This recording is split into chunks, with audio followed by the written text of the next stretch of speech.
My name's James Barlow. I'm the new director of the Entrepreneurial Leadership Studies program here at the Gordon Institute. Apologies I'm not able to join you in person today. The purpose of this video is really to give an opportunity to introduce myself and to share some of my observations over the last just over 4 weeks of my time here at Tufts, and to explore the vision that I have for the Entrepreneurial Leadership Studies program going forwards.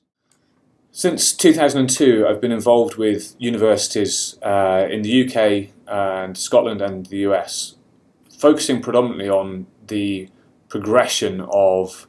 intellectual property and intellectual assets into venture outcomes and all of the educational processes that support that. I started at the University of Bristol, where my role was to embed entrepreneurship throughout the curriculum in a very similar university to Tufts with no business school, and to build out incubators and work with high-tech, high-growth spin-out companies. In Scotland, I worked for the Scottish Institute for Enterprise as the CEO, and our role there was to support student-led innovations with an IP fund and to accelerate around 70 to 80 companies a year that hit 100,000 revenue or investment within the first 12 months of our engagement with them. For the last 3 years, I've been working in the US with the National Collegiate Inventors and Innovators Alliance, that they're a grant awarding body that invest in two things. One, student innovations that have technical IP at their core, but also focus on positive social impact. So a lot of med devices, a lot of biomedical engineering, a lot of clean and green technology, and a lot of technologies focused on low resource settings or the developing world. In addition, NCAA also put out faculty grants that support faculty to create the kinds of experiential educational programs that give rise to those kind of ventures. And so for the last 3 years, I've seen a significant slice of the spectrum of how different schools approach these common problems around how to make an institution and the students within an institution more entrepreneurial, and how to enhance the entrepreneurship educational experience. Obviously, Tufts enjoys a great national and international reputation. And that's part of what attracted me to the school in the first place, in addition to the fact that this role represents all of the things that I'm passionate about in terms of entrepreneurship and building an ecosystem that fosters, tomorrow's entrepreneurial talent. In addition, Tufts has fantastic engineering, it has great science, great liberal arts, and a phenomenal diversity and spectrum of students that becomes a great resource when looking at how to foster innovation and really build something meaningful that contributes positively towards society.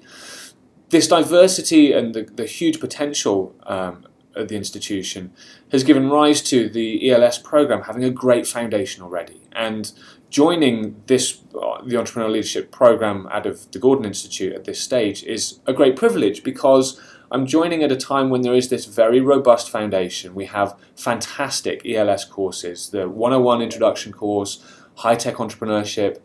entrepreneurial finance, entrepreneurial marketing, entrepreneurial leadership, social enterprise, a field studies program that really helps students launching ventures, and an internship program and the opportunities for mentoring from both Tufts alum and others within industry is a great opportunity to be involved with, and to have inherited this incredible foundation is a great part of the attraction to the role. In addition, it's not just the courses but those who deliver them. Here at the Entrepreneurial Leadership Studies program, we have phenomenal faculty with great real-world experience, a significant number of professors of the practice and great instructors who can stand up with authority and experience of having actually been out there and done this, and talk about it and infuse their knowledge, their enthusiasm, and their engagement with the classes that we put on. And that is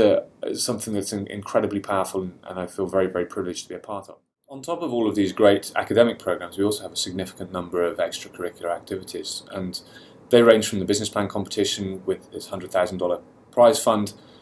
which certainly ranks up there in the top 15 or 20 business plan competitions in the country. But in addition to that, the Entrepreneurship Society is going from strength to strength. In the first couple of weeks of delivering the ELS 101 program, a couple of students came up to me and said, well, we're working on trying to build a venture capital society and how to maybe raise a fund that we can try and invest in other students on campus who are doing interesting things. And for me, that facet of what happens here at Tufts is what makes it so exciting. The students taking ownership and wanting to drive this idea that the best way to predict their own future is to create it themselves. And we can build these programs, we can build great initiatives, but without these great students, they don't tend to deliver fantastically, and I think that there's this huge opportunity here at Tufts to be able to join those two together. A phenomenal, diverse student body that's passionate about making a difference in the world, and the kind of leading programs that we already have in place and can evolve further and augment with additional programs is what I think gives this position a tremendous amount of excitement, and what keeps me incredibly motivated in terms of what we can achieve here. Over the last 4 weeks, I've had a great opportunity to be able to listen and learn a huge amount about what's happening on campus, and where there are some opportunities for building on the foundations that I've mentioned previously. And there are a couple that stand out as fantastic opportunities, I think. First of all, the business plan competition is fantastic, it has a great strength, but I also think there's an opportunity to evolve that, to enable there to be multiple on-ramps for students to participate all the way through the year, not just in the time frame that it traditionally operates within, and also to make it easier for people simply with an idea, not necessarily a fully formed business plan, to engage in this process, to be able to dip their toes in the water and to try and work out whether this is for them, to give them an opportunity to explore. I also think there's a great opportunity with the senior design capstone programs that exist across the university. I've seen this in a number of schools, both across the US and internationally, where they can be infused with a certain amount of the entrepreneurship initiative, or certainly having senior design capstone competitions, such as the Biomedical Engineering Society's BME Idea and BME Start programs. There's something that we can do around that on a campus-wide basis, and I'm excited about looking into that in more detail. Growing from that, how can we support postgraduate researchers explore their research through the lens of the market, to look at things from a potentially commercial perspective, and I think there's a great opportunity to do that. But really this is about building an entrepreneurial ecosystem. It's great that there are these pockets of activity around the campus, and I really look forward to trying to find the best ways of weaving those together so that the total is way in excess of the sum of the parts. Thank you very much, and I look forward to meeting with as many of you as I can, and hopefully to engaging with you on this exciting journey as we take the Entrepreneurial Leadership Programme forwards.